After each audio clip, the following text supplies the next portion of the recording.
Цаг үе цахим улс төрийн таймын ээж чинь дугаар 5 морилно би таймч төлгөө.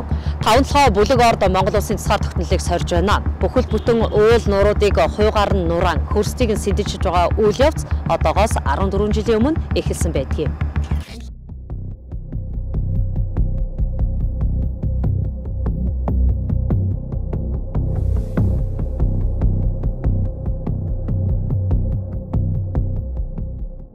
Яг ингэж бид дэлхийн эрчим хүчний шин тоглогчоор өөрсдийгөө тодруулаад 14 жил болж байгаа ч манай улс дотоодынхоо эрчим хүчний хэрэглээг 100% хангаж чадаагүй өнөөдрийг хүрч байна. Дээр нь бусдыг царайчилсан гуйлагчингийн дүрээр энэ үлгий газар шорооны төлөө ясаа үйж цусаа бэлдсэн эцэг хүүхдийн үйлийг баллуурдаж байгаа нь үнэ. Хэмт үйлдэлийг бол зугатаад авах шаардлагагүй аа.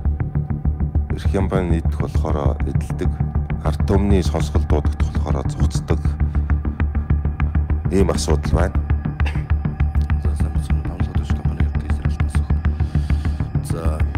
Ер нь бол компани байгуулагдсанаас 19 онд одоо бол эрс багассан. Энэ хүн баяр нь таны гэр бүлийн хүн гэдэг нь баримтаар батлагдсан байна.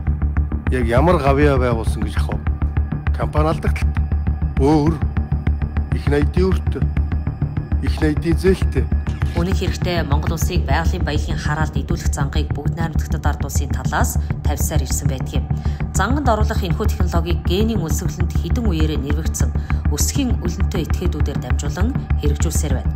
Нөгөө талаас манай улсад оршин суугаа уугуул хятад иргэдийнхээс сүлжээг урд хурш маш сайн түшгэлдэг. Энэ аргууд төдийл нууц биш болсон байтал нууц мэтэд мэлцээр суугаа төрийн түвшээдийн олонх нь нүүрсгэх ажиллагаанд эдгсээрээ холбогдсон. Түүгээр унд хоолой залгуулж байгаатай шууд холбоотой. Өнөөдөр нүүрсний хулгайд хинхэн холбогдсон бэ гэдэг мэдээллийн хүрээнд л хэл мэдээллийн байгууллагууд эргэлдэж байна. Гэтэл үүний цаана ямар том бодлогын залгамж нуугдж байна гэдгийг шүүрдэж тунгаах боломжийг нийгмийн хэсэг бүлэг сэтгэл зүг ашиглан хязгаарлах технологи хангалттай хэрэгжлээ. Нүүрс бол геополитик, нүүрс бол эрчим хүчний тусгаар байдал юм. Баярс нөхдүүдэд нэрээр нэрлж болохгүй. Тэгээ 2 билүү 2 шил болсон. Тухайн улсын оршин тогтнолын үндсэн суурь нь эрчим хүч. Хууль зүйн дотоод хэргийн сайд энх хоёрын чуулганы танхимд өгсөн мэдээллийн агуулгад ноцтой нэгэн санаа тусгагдж байгааг анзаарахгүй орхиж хэрхэвч болохгүй. Үүнийг сэрүүлбээс үндэсний аюулгүй байдлын зөвлөлийн гишүүн нь гадаад улсад барьцаалагдсан байж болохгүй гэх ганц өгүүлбэр. Дээр хэлсэнчлэн нүүрс бол геополитик, нүүрс бол эрчим хүчний тусгаар байдал. Дэлхийн жанжлагч гүрнүүдийн дунд эрчим хүчний нөөцийн төлөөх тулаан идэвхтэй өрнөж байна. Энэ өрнөл дэлхийн томоохон гүрнүүдийн засаглалын ноёрхлыг нэг туйлаас нөгөө туйл руу шилжүүлэх үйл явцад хөтөлж байна. Тиймээс л эрчим хүчний ирээдүйдээ чиглэсэн нөөцийг хэн сайн нөөцөж чадна, тэр ирээдүйн том жанжлагч байх ноёрхлыг бий болгох юм. Ерөнхий агуулга нь юу вэ гэхээр эрчим хүч гэдэг маань 3 юм дээр бүрэлддэг. Нэг нь нөөц гэж юм байна, тийм ээ. Хоёр дахь нь баялаг гэж юм байна. Гурав дахь нь тээвэрлэл буюу логистик гэж юм байна. Тийм ээ. За ингээд ирэхлээр хятад улсын хувьд ч Монгол улсын хувьд ч хамгийн түрүүнд эрчим хүчний асуудал гэдэг маань тухайн үндэстнийх нь өөрийнх нь эдийн засаг, улс төр нийгмийнх нь оршин тогтнолынх нь үндсэн суурь. Эрчим хүчгүйгээр улс төр оршин тогтнохгүй, эдийн засаг оршин тогтнохгүй, нийгэм оршин тогтнохгүй. Тэгэхээр тухайн улсын оршин тогтнолынх нь үндсэн суурь нь эрчим хүч. За тэгэхээр ямар нэгэн байдлаар хятад нэг 100 ойролцоогоор 110 тэрбум. За яг хөшөө тэгээд шинэ геологи хайгуулаар нэмэгдэж болно л 110 120 гэж болно те. Гэхдээ энэ нөөцийнх нь одоо үзүүлэлтүүдийг юутай харьцуулах хэрэгтэй гэхээр хэрэглээнийх нь үзүүлэлтийг харьцуулах хэрэгтэй. За тэгвэл 2009 онд хятадын жилийн нүүрсний хэрэглээ 2.9 тэрбум тонн байсан. 2009 онд те. Тэгвэл 2016 онд хятадын нүүрсний хэрэглээ яах нь 3.7 тэрбум болж өссөн. Одоо дахиад ч өссөн байна. Тийм. Тэгэхээр тэрнээс хойш дахиад одоо 7-8 бараг 10 жил болтой дахиад өссөн байна. Тэгэхээр 2009 оны статистикаар бол чинь 2.9 тэрбум тонныг хэрэглэж шít. За тэгээд тэр үеийн статистикаар 2.9 тэрбум 2.9 тэрбум тонныг жил болгон хэрэглэнэ гэдэг чинь хятадын нөөцтэй ойролцоогоор 110 тэрбум их бол хятад тухайд бид асуудал байж байгаа. За нэг гаднаас импортлохгүйгээр зөвхөн дотоодын нөөц хэрэглэхэд хятад 38 жилийн нөөц байна гэж. Тэгэхээр 38 жилийн дараа хятадын бүх үйлдвэрлэлүүдийн зогсохнод гаднаас нүүрс импортлохгүй бол. Тухайн нөхдүүдэд нэрээр нэрлэж болохгүй гэ. Тэгээ 2 билүү 2 шүл басан. Тухайн улсын оршин тогтнолын үндсэн суурь нь эрчим хүч. Бүгд найрамдахад ард улс дотоодынхоо нүүрсний нөөцөөр өс нэмэгдэж байгаа хэрэглээгээ 100 жилч хангах чадамжгүй. Тиймээс л ирээдүйн рүүгээ чиглэсэн эрчим хүчний нөөцийг нөөцлөх, экспорт бус импортын бодлогыг тус ус барин ажиллаж байна. Энэхүү бодлогодоо бусдыг хэрхэн өгөөжлөх вэ, хэрхэн ол зөнхүүлэх вэ гэдэг олон арга тактикийг хэрэгжилж байгаа зүйн хэрэгэ. Үүнийг хятадын талаас буруутгах аргагүй, харин манай улс үндэсний аюулгүй байдлынхаа зөвлөлийн гишүүдийг бусдын барьцаанд оруулах хүртлээр сул дорой бодлого хэрэгжүүлж байгаа гэдэг нь илэрхий. Бид нар геополитикийн энэ дэлхийн даяар эрчим хүчээр дамжиж буруу улсуудыг гартаа оруулдаг, нөлөөлдөг тэр байдлаас бид урьдчилан сэргийлэх ямар хэмжээ авах вэ? Нөгөө талаас геополитикийн санаарлаас те улс орны хамгаалалтанд эрчим хүчний салбар дээр үндэсний аюулгүй бодлого нь ямар байх? Өөрөөр хэлбэл улаан шугамыг тодорхойлох ёстой. За энэ улаан шугамаас илэрх юм бол засаглалын доктортой адилалдагдана, эдийн засгийн эрсдэл үүснэ, нийгмийн замраг байдал үүснэ гэхээр эрчим хүчийг хамгаалахын тулд зүгээр эрчим хүч биш, зүгээр нэг одоо цахилгааны нийлүүлэг биш. Улс орны доктортой адилхан асуудал.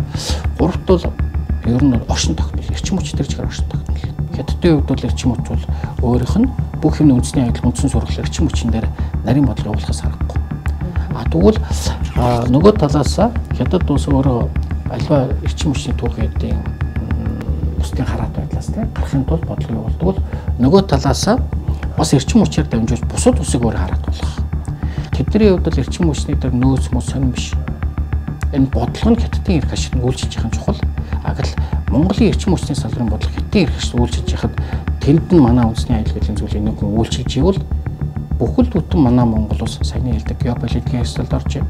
Улсны аюулгүй байдлын эсрэлд орж байна. Цаашдаа оршин тогтнолын эсрэлд орж байна. Эрсдэл орж байна гэсэн үг.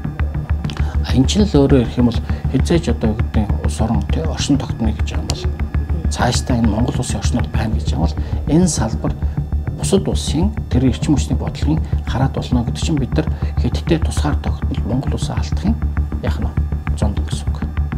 Таван толгой бүлэг ордыг ашиглаж эхлэхээс урьдаад дэлхийн геополитикийн нөхцөл байдлыг урьдчилан тооцох, таван толгойн үр өгөөж ирээдүйд Монгол улсын үндэсний аюулгүй байдалд ямар сөрөг нөхцөлийг бий болгох вэ зэрэг дүн шинжилгээг Сүхбаатарын Батуулдын засгийн газар тухайн үед урьдчилан харж тосч бэлтгэх ухаан дутсан хэрэгэ.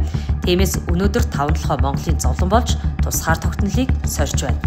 Яагаад засгийн газар, яагаад хуулийн хяналтын байгууллага гаргаж ирээд тэр нүүрс сулгаа ясны нөхдүүдэд нэрээр нэрлэж болохгүй гэ. Энийг яг ард түмэн нэрлэх ёстой юм уу? Эсвэл улсын сонирхолтой нөхдүүд нэг намлах гэж нэрлэх ёстой юм уу? Тэр эргэтэн дахтнууд чи их хурлчин суучаад та нар шалгуулахгүй гээд хэвлэл мэдээлэл мөнгө тараагаад өөрсдөө аргалаад хамгаалаад ингэж байгаа бол та нар тэр өөрийнхөө төтгөлзүүлээч одоо их хурл руу оруулж. Ерхий прокурор тийм эрх танахт байгаа. Тэгээ ард түмэн хараг. Энэ парламент яаж ажиллах гэж байна? Тэр гэмт хэрэгтнүүдийг эрхийн төтгөлзүүлэхэд ороод ирэхэд хамгаалаад аваад үлдэх нь үү эсвэл шалгуулаад явуулах нь гэдгийг нь одоо хармаар байна. Сүүлийн 30 жилийн туршид манай улсад айлчилсан бүгд найрамдахад ард улсын дээд удирдагчдын хинэнч Монгол улсын тусгаар тогтнолын түүхийг дэлгэсэн үндэсний музейгээр зочлоогүй. Энэ бол бодит хандлага. Нөгөө талаар Ши Жинпин удирдагч 2013 оноос эхлэн дэлхийд даяар хятад мөрөөдөл гихч бодлогыг зарласан. Энэхүү хятад мөрөөдлийн нэгэн хэсэгт Монголыг стратегийн нөөц газраа хэмээн тооцдог тус улсын өн эрдний хүсэлж багтаж байгааг мартаж боломгүй. Нүүрсний бүлэг хулгайчдыг зарлалаа гэд нүүрсчдийг үндсээр нь хусч чадах баталгаа болохгүй. Эсвэргээрээ дараагийн ээлжнийхэн бэлгуа хувааж эхэлнэ. Анхнаасаа нүүрсний хулгайчдыг илрүүлэх идэвхтэй ажиллагаагаараа дамжуулан хэлийн чандаас тохируулж буй нүүрс эрчим хүчний бодлогын цөмийг нь саармагжуулах хариу арга хэмжээ авахгүй бол хулгайчид оршсоор л байна. Учир нь нүүрсчдийн ашиг сонирхол шунлыг өдөөх эрэлт нь урд хөршөөс хийгдэж буй. Том гүрний эрчим хүчний бодлогын эсрэг томоор харсан үндэсний хараа юу юунаас илүү чухагтай гэдэг нь илүүтэй мэдрэгцээр байна. Монголыг бүгд найрамдахад ард улсын хөгжлийн галт тэргэнд суулгасан экс ерөнхий сайд Оюун Эрдэнэ түүнийг тойрон хүрээлэгчид сүүлийн 4-5 жилийн туршид Монгол улсын эрчим хүчний нөөцөөр нь далимдуулан хятадын барьцаанд гүн лав оруулах бүхий л нөхцөлийг хангаж чаджээ. Монгол хүнд хятад хүн хязгаарч урт наслуулах унд хоол барихгүй гэдгийг монголчууд мэдгээс аргагүй цустай түүхийн гэрчидүүлээ. Тэгвэл экс ерөнхий сайд Оюун Эрдэнэт хятадын удирдагчид урт наслуулах шүл уулгасан нь ямар учир жанцанг илэрхийлж байна вэ гэдгийг тунгаах хэмжээнд ухамсараа жолооддог эрх чөлөө монголчуудад усаагаар мэдэх хэрэгтэй байна. Айлчлаа. Тэгээд төрсөн өдөр таарсан бол миний хувьд бас их тийм ядаж мартагдахгүй юм гоё тусламж үлдээсэн ийм сайхан төрсөдөр болсон. Тэгээ их баяртай байна. Бас ерөнхийлөгч Си Жинпин дарга болон ерөнхий сайд DJ нараас бас мэдээлэл авсан. Харин 2 билүү 2 шүл уусан. Тэгээ урт насалдаг гэдэг гомдож болсон. Дахин уршин өгүүлэхэд нүүрс бол геополитик, нүүрс бол эрчим хүч юм. Эрчим хүчний хэрэглээгээ бүрэн нөөцөлж чадсан улс орон ирээдүйд дэлхийг жанжлах эрх мэдэлтэй болно. Үүнийг том гүрнүүд хэдэн 100 жилийг төсөөлсөн гео эдийн засаг, гео орчин хүчнийхээ бодлохоор хараалж чадаж байгаа учраас л хөгжиж ядан яваа. Тэгсэн хэрнээ байгалийн баялагтай гих улс орнуудыг олзолдгоо. Дээд тэнгэрээс заяат бүр чонын удамд Монгол түмэн гэдгээ бацтах цор ганц зам бол үндэсний аюулгүй байдлын мэдрэмжтэй дэлхийн нөхцөл байдлыг ажигладаг, судлан тооцоолдог, магадaltaг үндэсний стратегийн боловсон хүчний нөөцийг бэлтгэх чухал байна. Энэ бол 99-ийн цаг үе цахим улс төрийн тав байлаа. Өнөөдрийн дугаарыг анхаарал үзсэн үзэгчдэд баярлалаа.